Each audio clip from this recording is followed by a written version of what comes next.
What was meant to be a joyful family camping trip full of laughter, s'mores, and starry nights turned into an unimaginable nightmare for the Schmidt family. In the early hours of July 22nd, 2022, an unknown assailant brutally murdered three family members while they slept in their tent. The tragedy sent shockwaves through the community, leaving everyone to question who could commit such a heinous crime. In this video, we'll explore the details of this harrowing case and attempt to understand the tragedy that claimed the lives of three innocent individuals. This is the chilling story of the Schmidt family.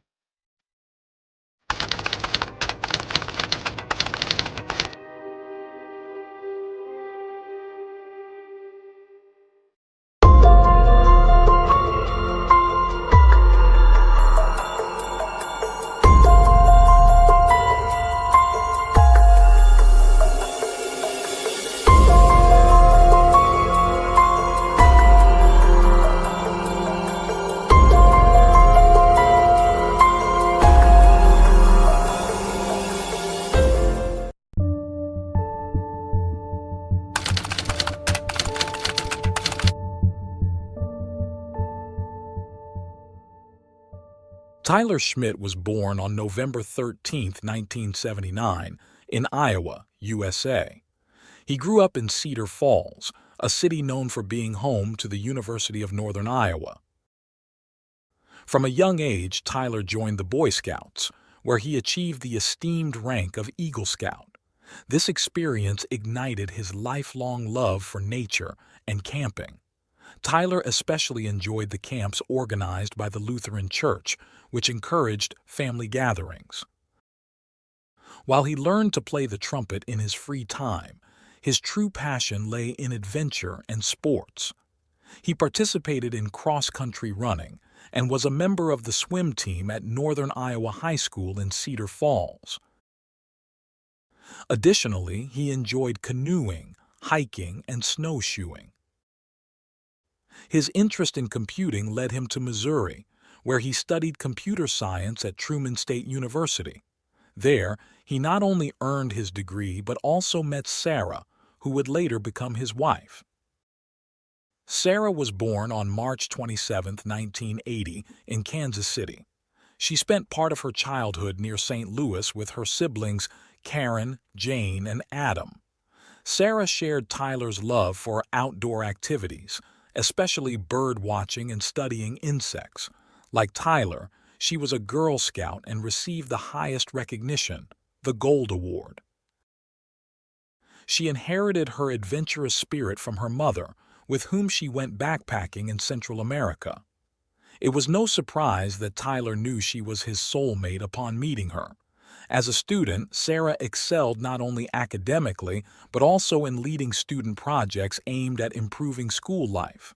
Her positive leadership and inclination earned her the prestigious Truman Scholarship while still at Washington High School in Washington, Missouri. This scholarship led her to Truman State University, where she met Tyler. They fell in love, started dating, and she readily accepted his marriage proposal. Both Tyler's and Sarah's families supported their decision to marry, as it was evident that they were perfect for each other and destined to build a beautiful family together. On Saturday, June 22, 2002, friends and family of Tyler and Sarah began arriving, elegantly dressed, at St. John Lutheran Church, located in Cedar Falls. The guests took their seats as directed by the wedding organizers. Seated at the front were Tyler's parents and Sarah's mother with her siblings. Nearby were Tyler's uncles and cousins. Outside the church, Sarah waited to make her entrance, accompanied by her father, who was ready to walk her down the aisle and give her away to her future husband. That day, Tyler and Sarah, both 22 years old, exchanged vows and promised to stay together until death parted them. Their shared love for nature led them to choose Boundary Waters, a well-known wilderness area on the border between the United States and Canada, specifically between Minnesota and Ontario, as the destination for their 10-day honeymoon. In in the first decade of their marriage, Tyler and Sarah focused on achieving economic stability and furthering their professional careers. After earning their bachelor's degrees in Missouri, the couple moved to Lawrence to pursue their respective master's degrees at the University of Kansas, where Sarah eventually worked. As a computer science expert, Tyler worked for a supermarket, a delivery company, and UPS. He also spent 18 years at a company specializing in business-to-business billing and payments. Beyond their professional commitments, the early years of the Schmidts' marriage were filled with adventures. They always found ways to spend time together and explore new natural destinations. They frequently gathered with family or friends to enjoy their shared love of board games. Occasionally, they participated in activities organized by members of the Lutheran Church and, as avid fans of the Kansas Jayhawks, supported the basketball tournaments held at the Allen Fieldhouse. The year 2013 was bittersweet for the couple. On one hand, Sarah's father passed away from a heart attack, a significant loss for his loved ones. On the other hand, after 11 years of marriage, the couple welcomed their first child, Arlo. 3 years later, on September 17, 2015, they experienced the joy of parenthood again with the birth of a beautiful daughter, Lula Schmidt. When Arlo was 6 and Lula was 3, the family moved to Cedar Falls to be closer to Tyler's relatives. Cedar Falls welcomed them warmly, and they soon became active members of the community. Tyler continued working as a software engineer while Sarah started working as an assistant at the city's public library, and the children enrolled in Lincoln Elementary School's preschool. Tyler and Sarah were known for their kindness and willingness to help others, making everyone around them feel important. This commitment earned them the affection of their neighbors and the entire community. The same was true at the library where Sarah worked. Her warmth and friendly demeanor quickly made her well known and appreciated both inside and outside the library. The couple made sure to instill in Arlo and Lula the same passion they had for outdoor activities and nature. In 2021, they began camping with their children, and despite their busy schedules, the children loved these outings so much that the parents made time for them whenever possible. By mid-2022, Sarah was working long hours. Nevertheless, in June, she took a day off to celebrate their 20th wedding anniversary and planned to take another day in July to go on a family vacation. She had to finish a project for the library before July 26th, but was determined not to let it interfere with the family's plans. During the week of July 11th, Sarah mentioned to Caddy, her brother Adam's wife, that she would be camping with the children at Maquoketa Cave State Park, a popular destination for hikers and explorers in Jackson County, Iowa, famous for its 13 impressive caves and stunning natural landscapes. On Thursday, July 21st, the family packed their car and drove roughly 140 miles to reach Maquoketa Caves. Tyler and Sarah, both 42, along with their children Arlo 9 and Lula 7, arrived at the campsite before 5 p.m. The camping area was packed, so the Schmidts set up near the park's entrance. A few hours later, around 7 p.m., another family parked about 200 feet from their tent. This was Joe and Cecilia Sherwin, and their 23-year-old son, Anthony Sherwin, from Nebraska. The Sherwins set up 2 tents, one for the parents and another for their son. They were on their way home after a week-and-a-half camping trip that took them to Michigan's Upper Peninsula. The journey had been enjoyable and had strengthened the bond between Joe, Cecilia, and Anthony. Anthony was always attentive to his parents' needs, and his mother often said he was the best son she could have wished for, kind, sensitive, and an exceptional student. That year, Anthony was working on a computerized system to support a business he claimed was worth millions. He mentioned that part of the profits would be used to help his parents financially. Cecilia knew little about the project because Anthony kept the details of the mysterious business to himself, only mentioning that he sent emails under strict security. As night fell at MASSACRE Caves, the campers settled into their tents. Before dawn on July 22nd, the park's visitors were jolted awake by the sound of gunshots. Just before the commotion, a man dressed in black entered the Schmidt's tent and attacked Tyler and then Sarah. Arlo, who had been asleep, woke up to the sound of his sister Lula's screams. As he turned, he saw blood inside the tent. Terrified, he managed to escape and ran to seek help. As he fled, he heard one last shot. Cecilia and Joe, in the neighboring campsite, rushed out of their tent amid the confusion. Joe searched for his son among the campers, asking if anyone had seen him. Arlo, still frantic, ran until he encountered the Sherwins. He was screaming and asking for help, saying his parents had been shot. Cecilia took his hand and ran with him to the park entrance. Once there, terrified and unsure of what had happened, she pulled out her phone and dialed 911.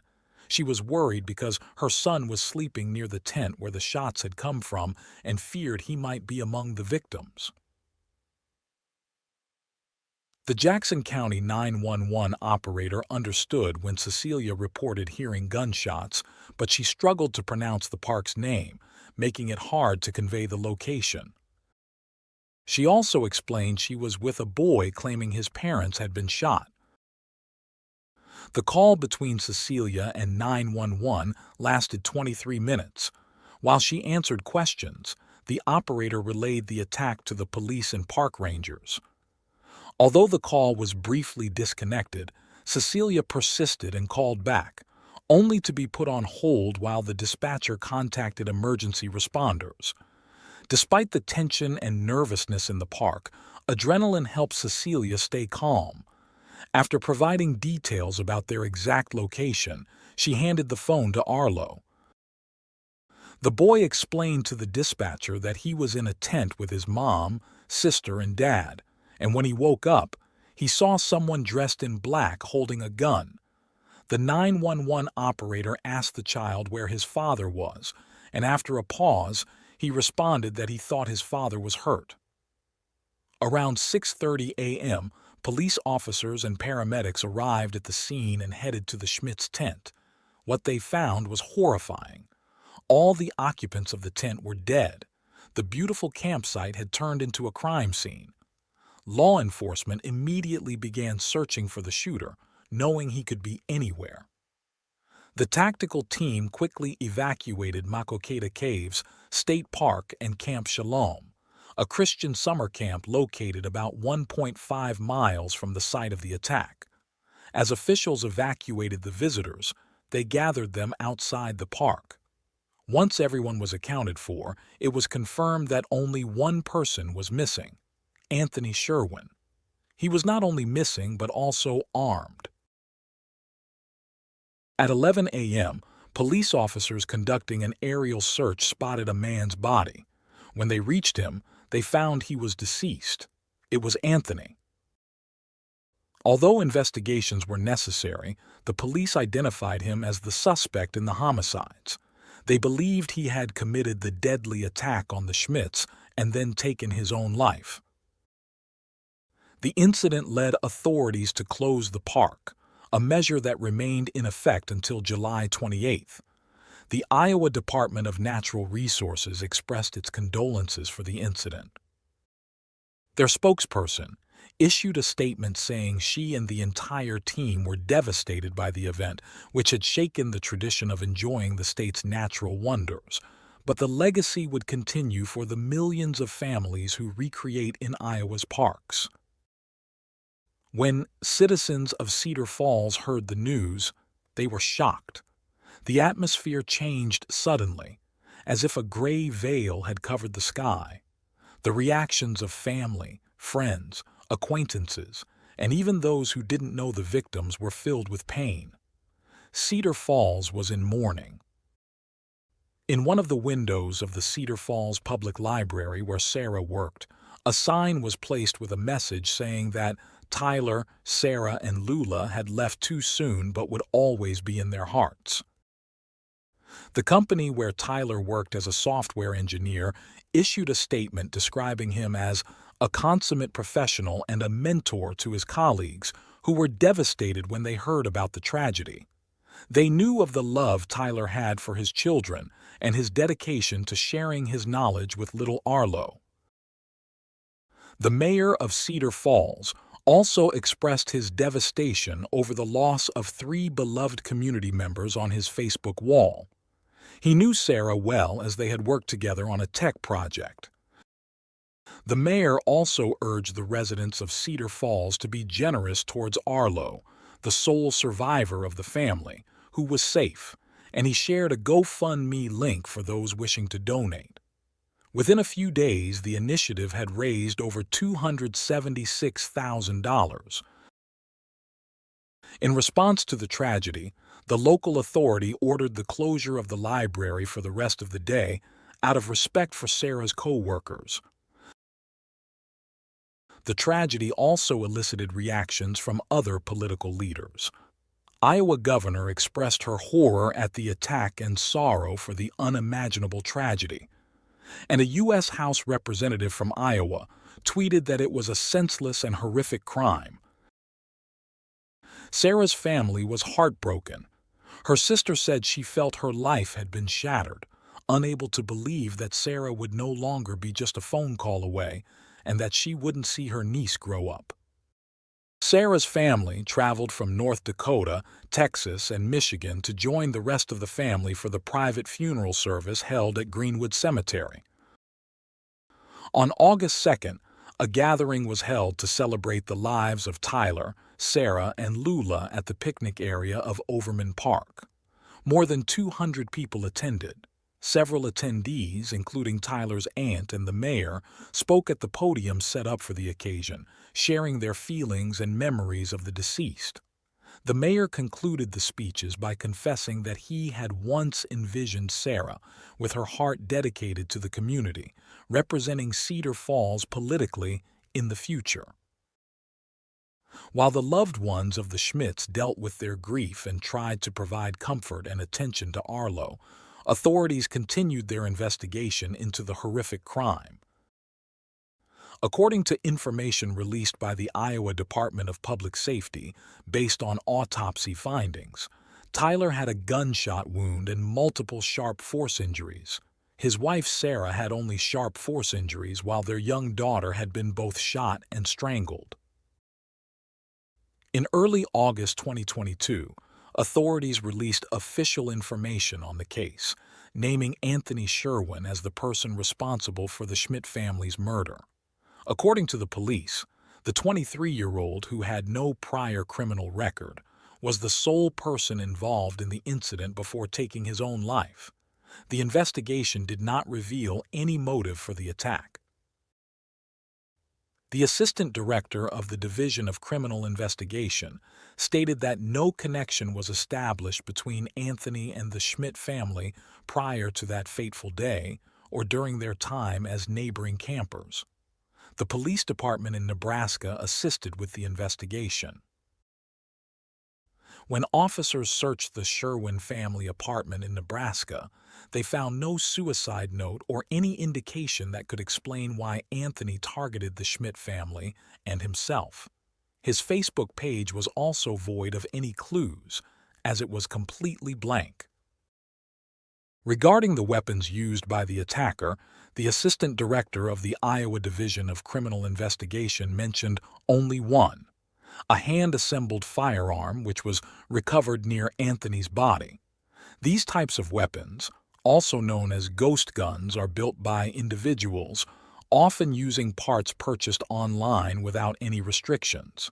Since they lack serial numbers, they are difficult to regulate and trace. Seeking to confirm this information, the Des Moines Register contacted Anthony's parents, who confirmed that their son had built his own weapon using information found online.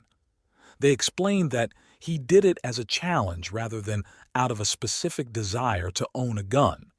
They also emphasized that Anthony was very responsible and had never harmed another person or animal.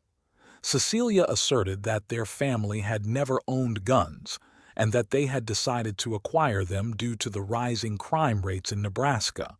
She added that, due to their lack of experience, they even took classes to learn how to handle them.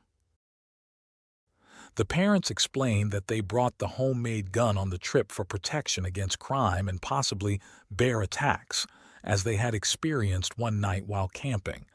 They also mentioned their intention to dispose of it upon returning home. Anthony's parents set out to prove their son's innocence, convinced that he was a victim of homicide and not the killer. According to Anthony's mother, an independently obtained autopsy report indicated that he had been shot twice, not once as claimed by the police. She suspected that the first shot was meant to incapacitate him, but she could not understand how he managed to shoot himself a second time, challenging the authorities' theory of suicide. Another point they raised was the color of the clothing the attacker was wearing. Cecilia recalled telling the 911 operator that the assailant was dressed in black, which did not match what her son was wearing. Green shorts she had given him the day before the tragedy. Additionally, Cecilia and Joe reported that the police did not disclose where Anthony's body was found or whether the weapon he allegedly used to take his own life was the same one used against the Schmidts. When they specifically asked investigators if a ballistic test had been conducted to confirm matches, they received no answers. All these concerns were outlined in an email Cecilia sent to the media. In the message, she stated that her son had too many reasons to live and she was certain he would not abandon everything in such a manner. They had not seen any signs of him planning such an attack. In her opinion, Anthony was incapable of killing and had no connection to the Schmidt family. According to the grieving mother, the investigators only responded that it was a random murder. Anthony's parents requested the final investigation report to commission an independent review, but claimed they received no response to this request. In January 2023, a media outlet reported that it had requested public records of the case, adhering to Iowa's Open Records Law and the Freedom of Information Act. The request referenced incident reports, investigation documents, crime scene summaries, and autopsy reports. Devin McClone, from the Office of the Iowa Department of Public Safety Commissioner, responded that the requested records were not public and they could only share the immediate facts and circumstances of the case, which were included in the links provided in the press release. A few days later, the media outlet sent an email to the official, inquiring whether the weapon Anthony used to take his own life matched the one used in the murders. She did not respond. Unless new evidence surfaces to the contrary, the police maintain that Anthony Sherwin was a random killer who viciously shot, stabbed, and strangled 3 beloved members of a Cedar Falls family. In contrast to Cecilia and Joe, their son, whom they described as a kind and studious individual, is innocent and another murder victim. They vow to continue their efforts to prove his innocence. After his traumatic experience, Arlo, the only survivor of the massacre, was taken in by his family in Cedar Falls, specifically Sarah's brother. In an exclusive interview with a local newspaper, Sarah's brother stated that his nephew had been very brave and was in excellent mental health. The GoFundMe page created after the tragedy continues to receive donations to support Arlo's upbringing and to establish an educational fund for his future.